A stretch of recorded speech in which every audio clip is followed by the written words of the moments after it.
Well, hello, indoor gardener world. My name is Greg Draiss, and welcome back to another edition of The Indoor Gardener.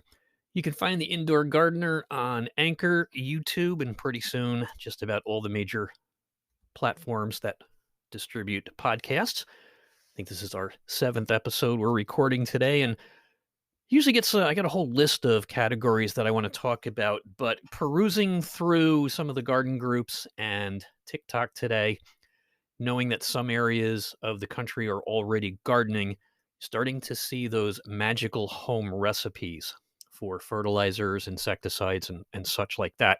So, this episode is going to talk about one of the urban legends in gardening, the magic of banana peel tea for fertilizer. Lots of videos showing people cutting up their bananas, putting them in a jar of water, setting them out in the sun, or just letting them steep for a couple days, and then taking the liquid that's left over and feeding it their plants, thinking that their plants are getting a rich dose of potassium. While it is true that banana peels do have a lot of potassium, they're not the biggest holders of potassium in their skins. Matter of fact, there are vegetables that have more potassium in there, such as peppers. A lot of people don't like peppers, so they cut the skins off or don't even eat them at all. So why not make potassium tea out of peppers?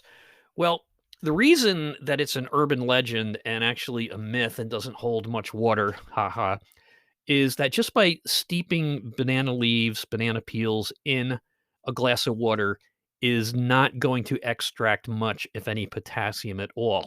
Think about it. To make tea, you don't take whole leaves for the most part and steep them in water. It just doesn't work. You have to have a lot of surface area for that water to extract anything. And the leaves are already dehydrated. So pretty much all that's left with tea leaves is whatever, the flavors that you're making tea from. For instance, mint tea, the mint is in there. Most of the water is gone. I don't know how this myth continues to persist online.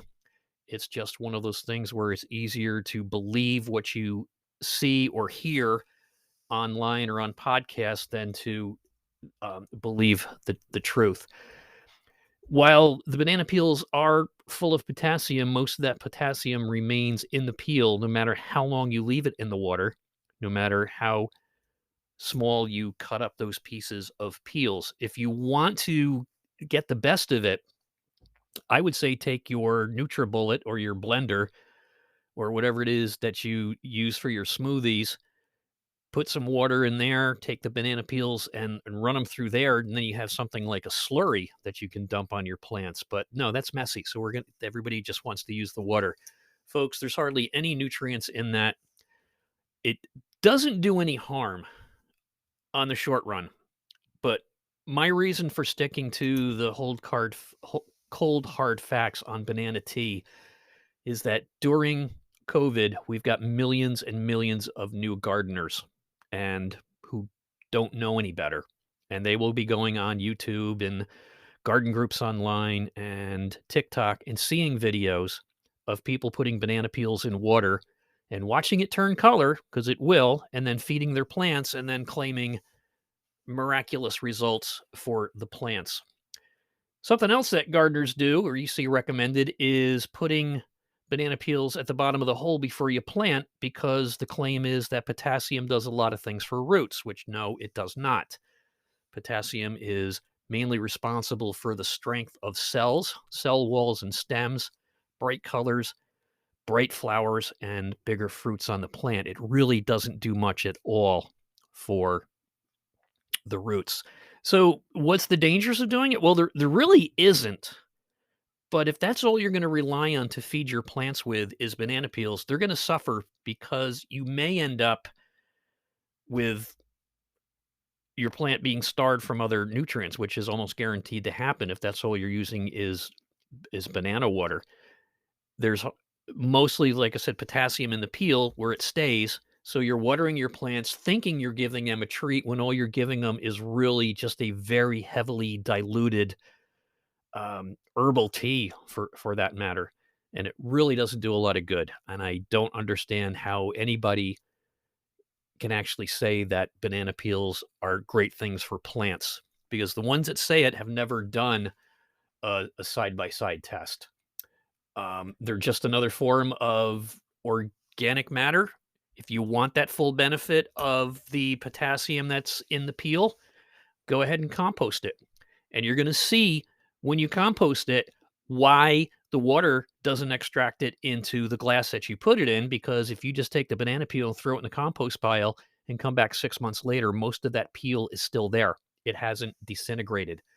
So if you're putting it in the compost pile to let it rot and it's still there 6 months later, how in the world can you say and justify the fact that your compost, that your tea you're making with bananas is loaded with nutrients?